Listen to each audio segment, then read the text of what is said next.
Hello. So, welcome to this week's episode of Creating a Buzz About Health with me, Paula Carnell. And there's a lot of things that I've noticed and that have come to my awareness over this past week. So, this is a podcast episode with lots of little bits, which of course are all connected and they're all connected by the bees. So, the first thing is as I'm sat here in my bee spa, and it's early in the morning. The sun is coming up. It's a lovely clear sky. So I'm hoping it won't be as cold as it has been. But there have been some strong winds. And the temperature has definitely dropped over the past week. And something I've noticed that I can see from here is the tube, which is the entrance and exit tube for the observation hive that I've got here in the heart in the bee spa, is that a snail had started coming in. And yesterday, the snail was nearly at the entrance to the hive. But this morning, I've come in and it's obviously going out again. So, but it's not rushing, it's not being pushed. The bees are going around it. But it really had me thinking and also remembering that since I've been working with bees, I've noticed other things about nature. And one of those things was that in the autumn, I would notice all these snails crawling up trees. And then you would find that in the crevices of trees, there'd be all these clusters of snails that are obviously cuddling up and going somewhere where they'd be a bit more protected through the winter months.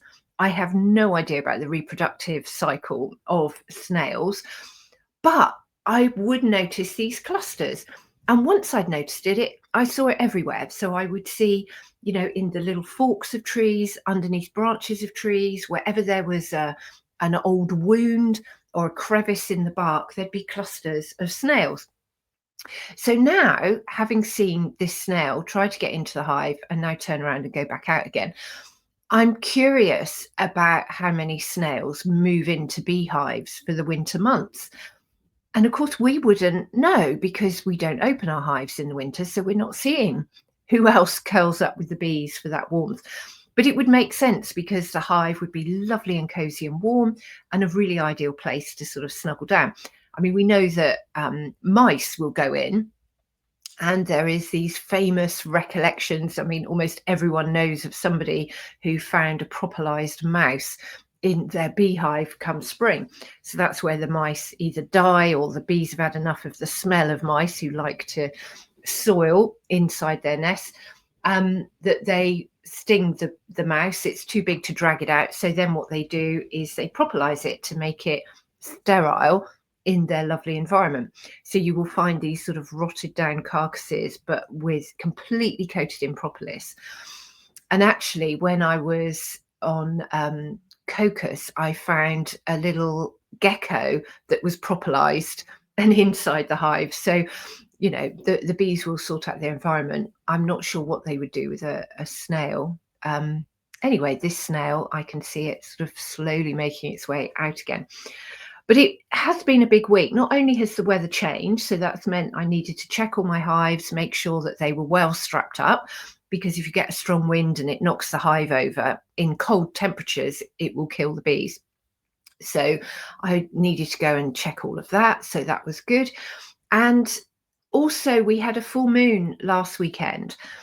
And this full moon, the blood moon, the first moon, were we in September? I think we were in September. So it's the first moon of September, or the full moon.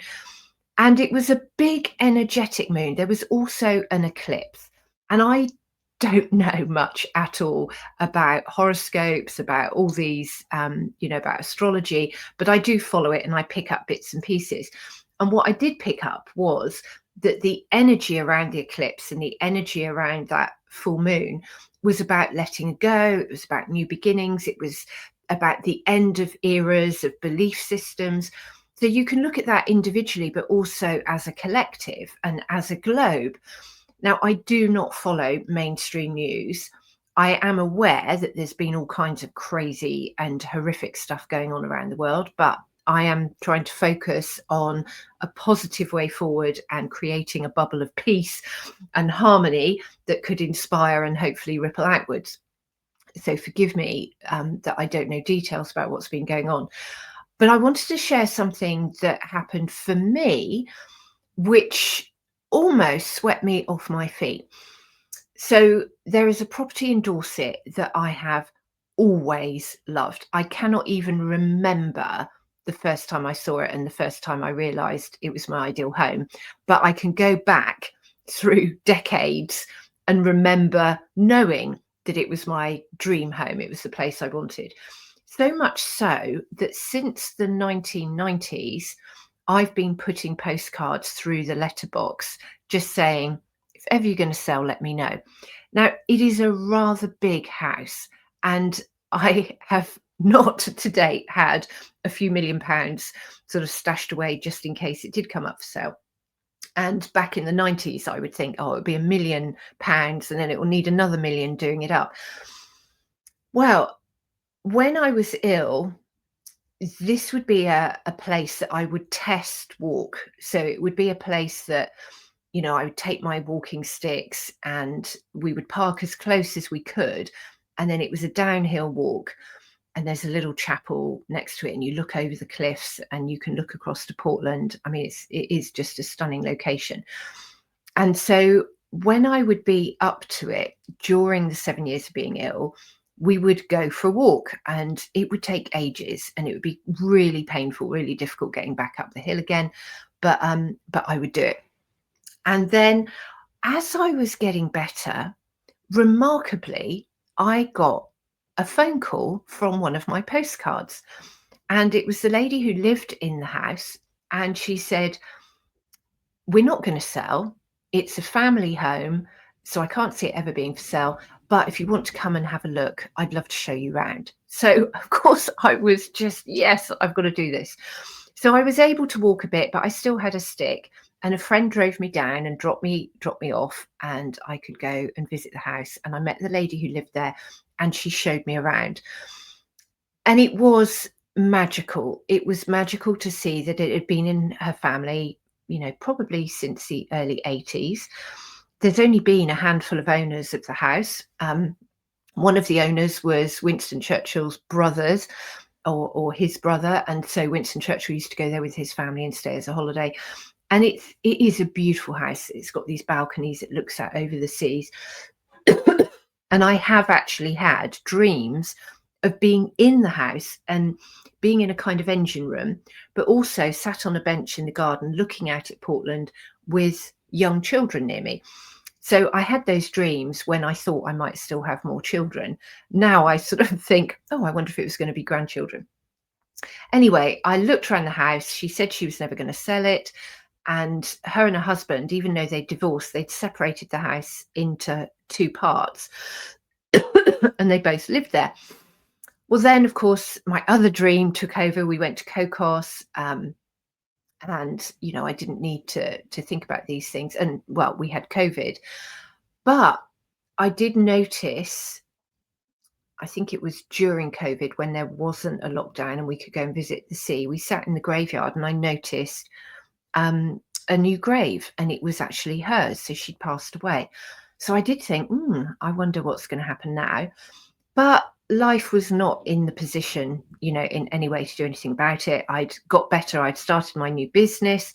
So although I was optimistic, with my bee consultancy, I still didn't have $1 million or $2 million stashed away. And so I've sort of let it go. It's always been a bit of a dream, but I've let it go. It's not been this painful yearning.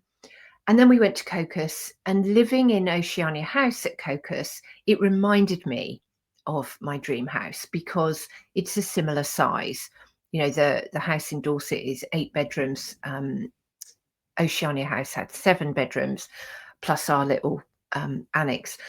So I got used to living in a house with 7 bedrooms and that grandness, with a library, with a big ballroom. But it still felt homely. It still felt like a doable size. I mean, it kept us busy keeping it clean, but it was doable. And of course, there we could look out on the lagoon. We had 2 sides of the house were facing water.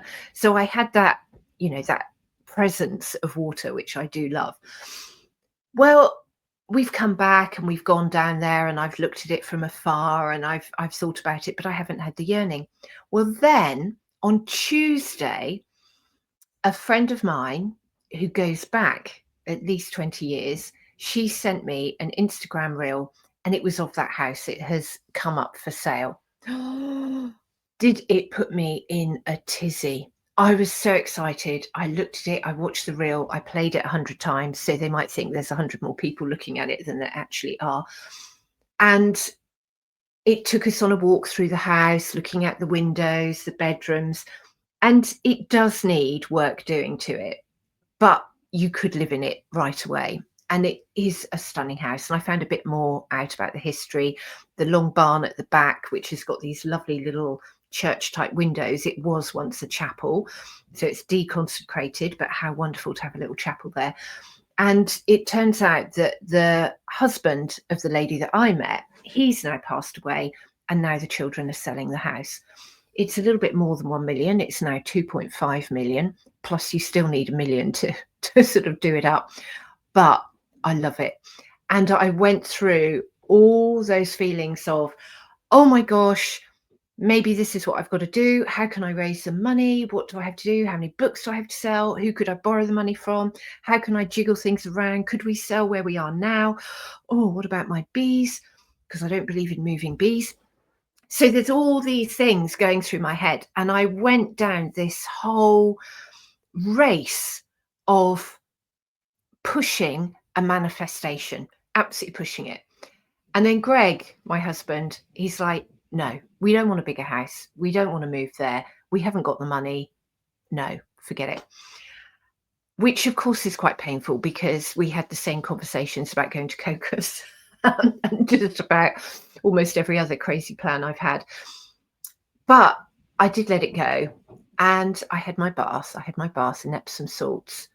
And then later on, I was having my little social time on social media and I saw a little reel about the eclipse and about the full moon. And it said that this is the time to let go of old patterns, old behaviors. And I thought, this is interesting. And the question it asked was, what has come up for you? And what I noticed was this house came up for me. This house, this long held dream, this belief, this yearning to live in that house came up, and it came up as a possibility, an unrealistic possibility, but it was a possibility nonetheless. And it came up, and how did I respond? I responded with my old patterns of right, sleeves up, let's make this happen. And I have made these things happen. You know how I bought Bailey Hill, where I had my gallery. That was a complete manifestation and creating something that I wanted. Going to Cocos, all these things I have manifested through my life, even this bee spa. And yet it's been very much an energy of pushing and forcing, of making rather than receiving and gently going with the flow. Now, my dear friend who I wrote about, and I think I even shared in a podcast, said that only dead fish go with the flow. So I've got that going on in my head as well, that obviously if I do want this dream house, if I do nothing, I'm not going to get the dream house. But what the contemplation about old habits and old belief systems and everything else came up was it made me think, yeah, I do want that house. Yes, I can see us living there. I can see Greg being happy there, but he wouldn't be happy if we had to force it. He wouldn't be happy if we were up to our necks in debt and the pressure of repaying, 3.5 million was going to affect our happiness. And I completely get that. And something I have always said with this dream house is I want to buy it cash. It's not something I borrow money for. And I have got two friends who've both shared with me stories, one about their parents and the other one about the grandparents. So I'll do the grandparents first because it goes back in time. So her grandparents used to take care of a lovely manor house, not quite a stately home, but it was a grand house. And it was in the countryside outside of London. And the couple who owned it One of them was in the military, so got called away to war, and the wife would work in London, whether it was family business, estate business, or maybe she was high level doing something as well. Anyway, the long and the short of it was when the war ended, neither of the couple turned up. So there was a lot of people that died, obviously, during the Second World War, and not everyone could be traced, and not everybody had relatives. So my friend's grandparents, they stayed in the house, they kept looking after it. And what they did was they put aside the rent for that house every week or every month, just in case the owners would come back. Now, it seems the owners didn't have children, or if they did, they didn't appear. And so this went on and on and on. And then it came to a point where the couple, the grandparents, wanted to move. So they sold the house. And because after the war there was a lot of chaos, the land registry didn't have everything registered, and because there'd been no sign of these owners for like 20 years, maybe even longer than that, they were able to sell the house and keep the money, and it was registered under them because, nobody else had made a claim for the house. And and so that was quite a nice story of how some people that didn't have the money ended up with a big house and then sold it and were able to get the real house of their dreams. And then another friend of mine, her parents worked for somebody, and they were actually, uh, a vicar or whatever. He was a vicar, and so they would get a house that would come, with the job. But they had some really um, generous sponsors, or people that really appreciated the work that they did, the work that they did outside of the Sunday sermons, but they would also do some spiritual work. And they had some very grateful clients. And at one point they moved and they weren't very happy with the rectory they were offered. And the wife had said, no, I want something bigger than this. And their sponsors or their patrons just said, great, tell us what you want. We'll buy it for you so you can carry on doing your work, whether it's sort of healing retreats, but, spiritual healing retreats. And they did find a place, probably similar size to the one that I've fallen in love with. And they managed to buy it, and their patrons paid for it. They also paid to have it renovated and to alter it to exactly suit their needs. And they had this place and they were gifted it. So, it's interesting because my word for this year was receive. And this may sound like I'm doing this podcast going, okay, who wants to give me 2.5 million so I can buy my dream house, and maybe another million so I can do it up? But it would be an ideal retreat centre. But I think my point is that we don't have to own everything. After all, we can't really own the land because when we die, we can't take it with us. We are literally guardians of land.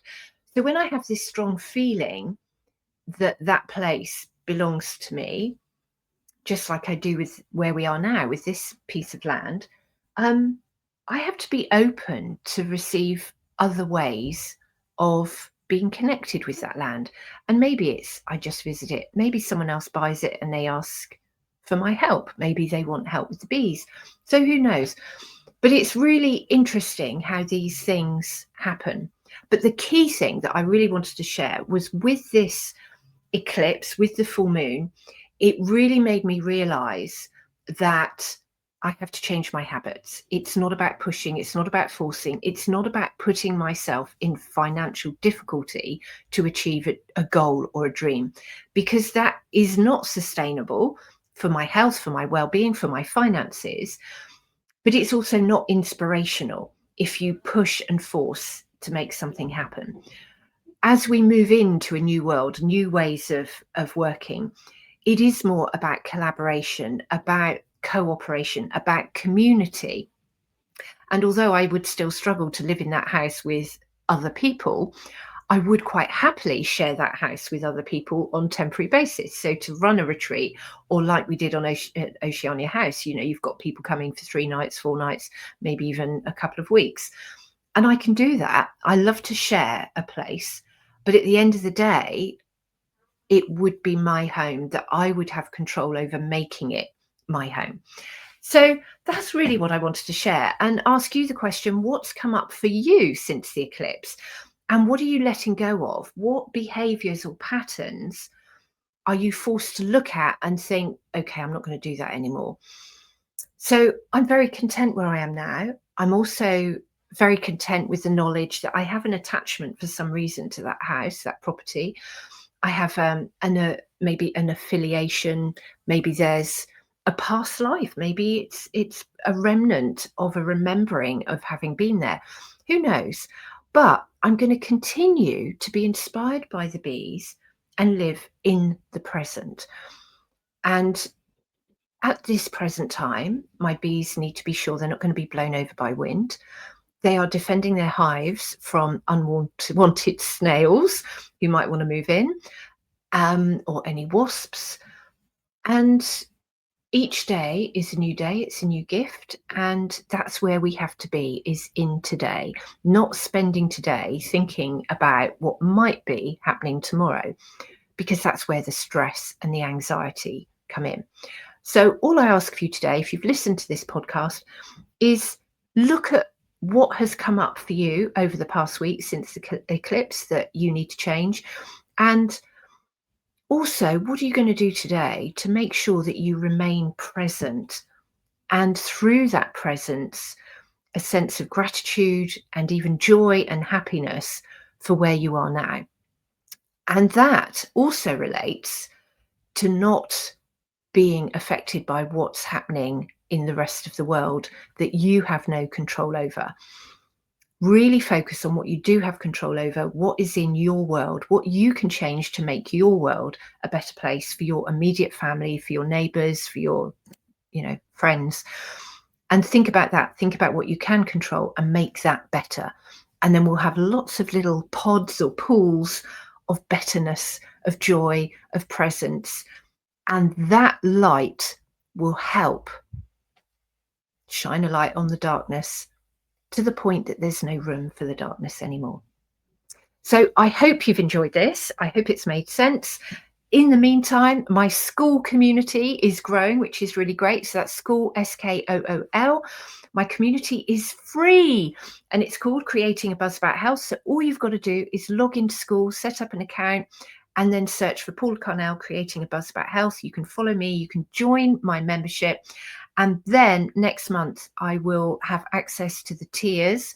So then you'll have access to different workshops, to different programs that I'm putting in there. And we'll always have the free community where we can discuss and share thoughts and ideas and keep on creating a buzz about health from our hearts and spread them out around the world. So thank you very much. Bye.